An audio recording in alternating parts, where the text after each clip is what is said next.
అంటే రుణము నీ దగ్గరికి వచ్చి నేను తీసుకున్నా, మొట్టమొదటిగా బాధ పెట్టకూడదు, తర్వాత వాని వస్తువులు తాకట్టు తెచ్చిపెట్టుకోకూడదు. ఒకవేళ పెట్టుకున్నావు వాడిని దుఃఖ పెట్టకూడదు. ఏం చేయకూడదు? దుఃఖ పెట్టకూడదు.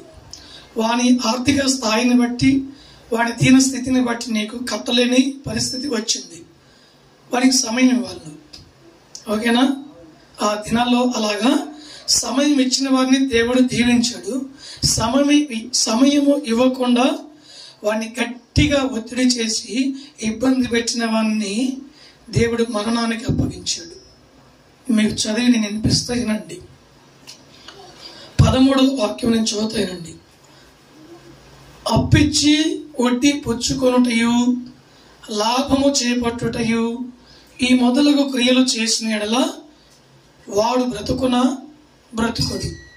ఈ హేయ క్రియలన్నీ చేసిన కనుక అవశ్యముగా వానికి మరణ శిక్ష విధింపబడును. వాడు తన ప్రాణమునకు తానే ఉత్తరవాదియగును. దేవనామానికి మహిమ కలుగును గాక. వడ్డీ వసూలు చేసే వ్యక్తులకు కనికరం ఉండదు. డబ్బు వసూలు చేసే వ్యక్తికి జాలి ఉండదు. వాని నోట వచ్చే ఈ బూతులు, వాని నోట వచ్చే ఈ కర్కశమైన మాటలు అంటున్నారా?